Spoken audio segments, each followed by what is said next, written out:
Na próxima segunda-feira, às 2 horas da tarde, o Supremo Tribunal Federal vai realizar a sessão de abertura do segundo semestre judiciário de 2016. A pauta de julgamentos já foi divulgada e a consultora jurídica Karina Zuccolotto está aqui comigo para dar os detalhes das ações. Oi, Karina, boa noite. Boa noite, William. Expectativa para esse segundo semestre? A expectativa no Supremo Tribunal Federal, eu diria que não é propriamente, talvez a maior expectativa não seja no plenário do Supremo Tribunal Federal, mas a participação do presidente da Suprema Corte no julgamento tão aguardado, que é o julgamento do processo de impeachment, que deve acontecer no Senado Federal. Esse processo de impeachment, como todos sabem, tão logo o devido processo legal seja aparelhado e levado a julgamento, os 81 senadores poderão se debruçar sobre esse tema, que não é um processo judicial, mas sim um processo político, mas que vai ter o julgamento regido pelo presidente da Suprema Corte Brasileira, que é o presidente do Supremo Tribunal Federal, que é justamente um magistrado que vai cuidar para que durante aquele momento todos os direitos previstos na legislação, o devido processo legal, o direito de contraditório e ampla defesa, sejam assegurados à presidente afastada para que o processo transcorra dentro da legalidade que se pretende e dentro da maior lisura possível nesse julgamento que pode culminar com o afastamento definitivo da presidente afastada Dilma Rousseff da presidência da República do Brasil. Então, talvez esse seja o maior julgamento aguardado e a grande expectativa para esse semestre com a participação do presidente do Supremo Tribunal Federal.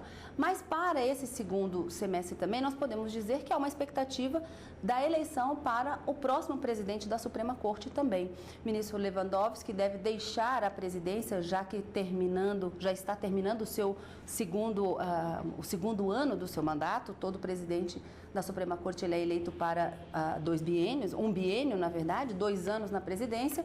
E há uma informação ainda, vamos dizer assim, informal, de que seja o ministro Ricardo Lewandowski que deva conduzir esse julgamento de impeachment no Senado Federal, antes mesmo de deixar a presidência do Supremo Tribunal Federal. Uma expectativa de que isso aconteça até o final do mês de agosto e a sua saída da presidência deve acontecer lá em meados do mês de setembro. Então, o Supremo Tribunal Federal deve trabalhar com uma expectativa. Eu acho que a grande expectativa seria muito mais esse julgamento político e, com certeza, vários outros julgamentos judiciais que podem vir a ser trazidos no plenário do Supremo. Então, vamos falar de plenário também. Nós sabemos que existem algumas previsões de julgamentos.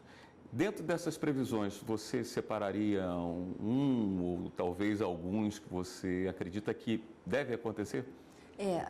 É difícil a gente fazer uma previsão do que pode vir a ser julgado, até porque as pautas dirigidas, elas são publicadas, William, uma semana antes dos julgamentos realizados. E com essa mudança de presidência, tudo pode acontecer. Mas, acompanhando já essas sessões plenárias do Supremo há bastante tempo, eu arriscaria dizer que a grande prioridade que os presidentes têm dado são processos de repercussão geral reconhecida e, muitas vezes, a retomada de julgamentos que haviam sido suspensos em razão de um pedido de vista e que, portanto, pode ser retomado o julgamento no plenário. Eu me lembro, no finalzinho de junho desse ano mesmo, houve uma suspensão em razão de um pedido de vista de um tema que é bastante polêmico também. Na verdade, todos os temas que chegam ao Supremo Tribunal Federal são temas polêmicos e complexos, que é o caso da constitucionalidade da lei do Estado do Ceará a respeito da vaquejada.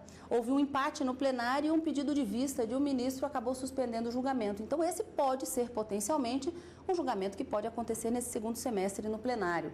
Outros julgamentos que poderiam ser retomados, no ano passado, acabaram sendo suspensos também alguns julgamentos sobre, por exemplo, a responsabilidade civil do Estado com o dever de pagar uma prestação pecuniária mensal aos presos que cumprem pena em situações completamente insalubres por conta dessa responsabilidade. O ministro Teori Zavascki entendeu que há sim a responsabilidade do Estado, o dever de indenizar esse preso em razão dessas más condições dos presídios, mas o julgamento continua suspenso em razão do pedido de vista da ministra Rosa Weber. E assim nós poderíamos elencar aqui vários outros processos também de suma importância e que podem ser pauta no plenário do Supremo, mas assim numa expectativa absolutamente, vamos dizer assim, amadora. Nada publicado oficialmente, já que essas pautas são definidas pela própria presidência e, como eu disse, as pautas dirigidas acabam sendo publicadas uma semana antes dos julgamentos realizados no plenário. Vou pedir para você continuar com a gente aqui na bancada. Próximo bloco a gente continua falando sobre o segundo semestre do Judiciário, que se inicia na segunda-feira. Continua comigo aqui na bancada a consultora jurídica Karina Zucolotto. Estamos falando sobre os trabalhos da Suprema Corte. Segunda-feira inicia-se o segundo semestre do Judiciário e nós teremos uma sessão extraordinária. Depois das sessões já habituais de quarta e quinta-feira. Novamente, vou pedir para você fazer uma previsão, que pode acontecer quarta e quinta, e também qual é a razão de ser dessa sessão extraordinária da segunda?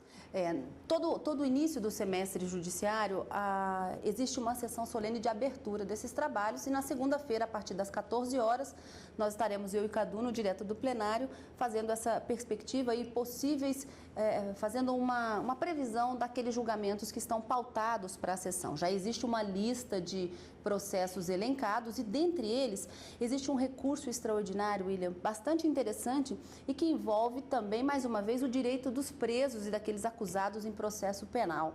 Um recurso extraordinário com repercussão geral reconhecida que, se vier a ser julgado, essa decisão acabará afetando vários outros processos que tratam desse mesmo assunto. Esse recurso extraordinário questiona uma decisão proferida pela turma recursal dos Juizados Especiais Criminais do Tribunal de Justiça do Rio Grande do Sul, que teria entendido ser possível a citação por hora certa de uma determinada pessoa em processo penal.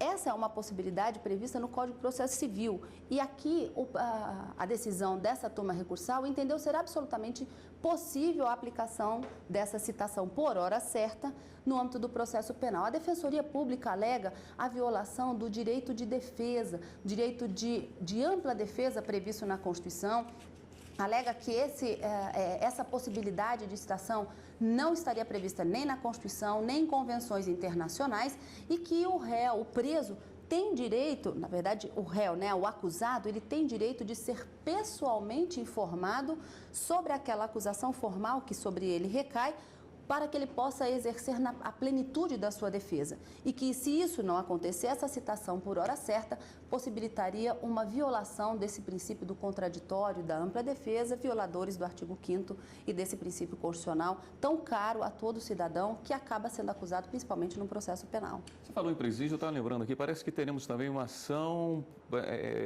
tratando do uso de celulares em presídio, né? Exatamente. Isso na pauta da quarta-feira. Na quarta-feira também, sessão plenária a partir das 14 horas.